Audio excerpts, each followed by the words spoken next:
Good morning student. हम पिछले video में क्लास 7 का एसएसटी चैप्टर 1 आधा पढ़ा चुके हैं। डियर स्टूडेंट, जो भाग बच गया है उसको मैं आज पढ़ा रहा हूँ। कृपया आप लोग बुक अपना खोल लें और ध्यानपूर्वक स्टडी करें।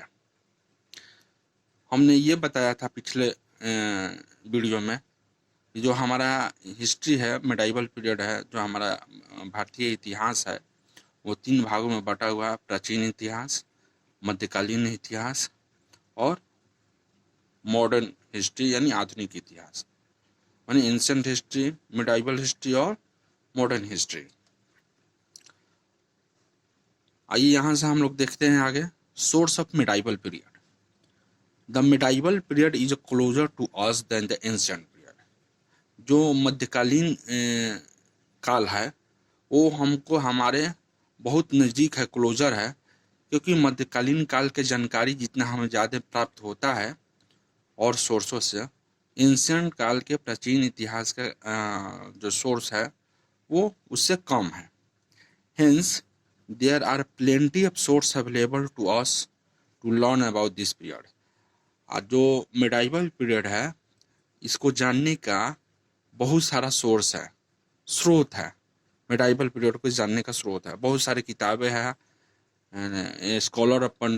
स्कॉलर्स का और विद्वानों का बहुत सारा लिखा हुआ बुक है। उसके माध्यम से, आर्कोलॉजिकल माध्यम से, पुरातात्विक साक्ष्य से और लिटरेरी सोर्स से हमें उपलब्ध हो जाता है। The source of medieval period are of 2 types. Medieval period का सोर्स जो होता है, स्रोत जो है, वो 2 प्रकार का है। आर्कियोलॉजिकल सोर्स मीन्स पुरातात्विक साक्ष्य, वैसा साक्ष्य जो कि पत्थरों पर खुदाई के द्वारा, सिक्कों के द्वारा, बर्तन के द्वारा, प्राचीन काल के लिए, मध्यकालीन काल के, ये आर्कियोलॉजिकल सोर्स के आधार पर हमें जानकारी मिलती है।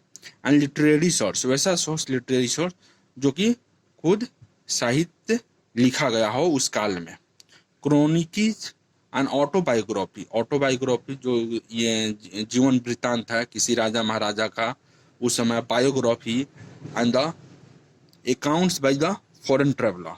और फॉरेन जो ट्रेवलर है, जो कि उस समय जो स्कॉलर जो थे, जो विद्वान थे, वो एक साम्राज्य से, एक देश से दूसरे देश यात्रा करते थे और वहाँ के राजाओं के बारे में अपना जो भी वृत्तांत था वो अपने पुस्तक में, किताब में लिखते थे उस साम्राज्य के बारे में। Travellers are the main literary source of information. और जो फॉरेन ट्रेवलर है वो मेन साहित्यिक सोर्स है सूचना का, उस समय का, मिडाइवल पीरियड का। जैसे कि बहुत से ने देखना होगा मध्यकालीन काल में इबन बतूता है, मार्को पोलो है, ये अलग अलग साम्राज्य के काल में अलग अलग राजाओं के समय में ये लोग आए और अपना यात्रा वृत्तांत और उस साम्राज्य के बारे में बहुत कुछ लिखे, अपनी किताबों में जानकारी दी। वहाँ की उस समय की पॉलिटिकल सिनेरियो, फिर जाके आर्थिक व्यवस्था, फिर जाके राज दरबार के बारे में उन्होंने बहुत सा अपनी किताबों में लिखा और उससे हमको जानकारी हम लोग को मिलती है। आर्कियोलॉजिकल सोर्स माने पुरातात्विक स्रोत क्या है, अब इसमें आते हैं। देखिए, archaeology refer to the study based on remains left behind by our ancestor. Archaeology क्या है? ये हम आर्कियोलॉजी जो है वो हमारे पूर्वजों के द्वारा जो छोड़ा गया समय को, घटनाओं को, उसके बारे में हम लोग को जानकारी मिलती है। The archaeological source include poetry, जैसे कि हम बताए थे। पुरातात्विक स्रोत में क्या आ जाता है?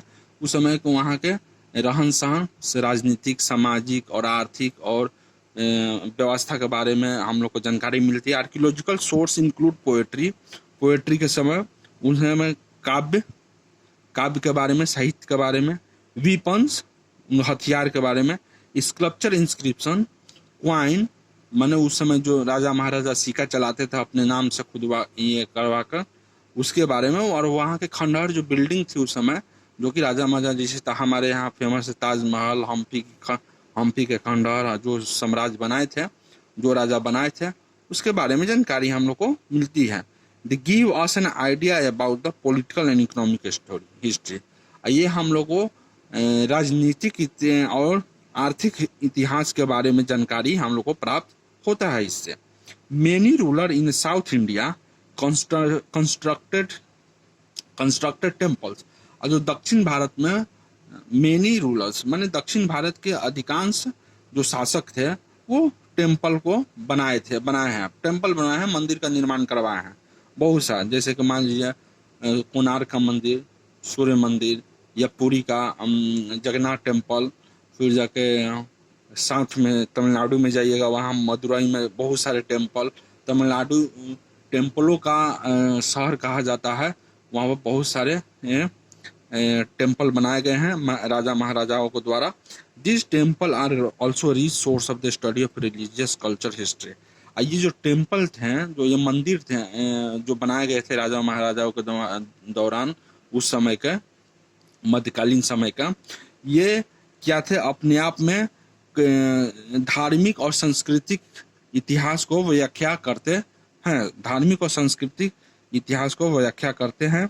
वी ऑल्सो हैव मॉस्को, जिसे वहाँ पर Moscow, fort, Tom's and places, और ऑल्सो वी ऑल्सो हैव, और हमको और भी जैसे कि मस्जिद हो गया, किला हो गया, राज दरबार हो गया, पैलेसेस हो गया, देखने को मिलते हैं उस काल में मेडाइवल पीरियड में।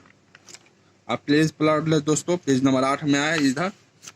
We have various type of painting, और हमको बहुत सारे पेंटिंग देखने को उस काल में मिलते हैं।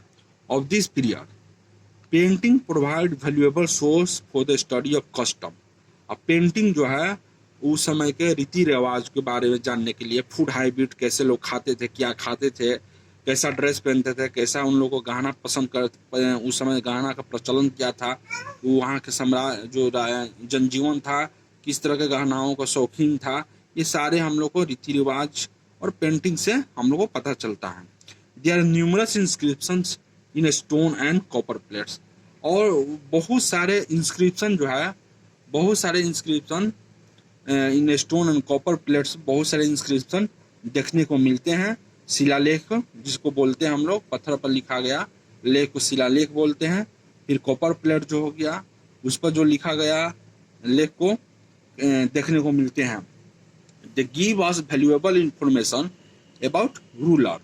और वो बहुत सारे जो उस समय के शासक थे उस काल के दौरान, जो मध्यकालीन के दौरान जो शासक हुए, उनके बारे में जानकारी सूचना प्रदान करता है। Their conquest, trade and prosperity, और उनका उस समय के राज व्यापार को, उस समय के राज व्यापार जो व्यापार था, कैसा व्यापार था, उसके बारे में बताते हैं। फर्दर न्यूमेस्टिक और the study of coin through light on a political event, और हम लोग को सिक्कों के बारे में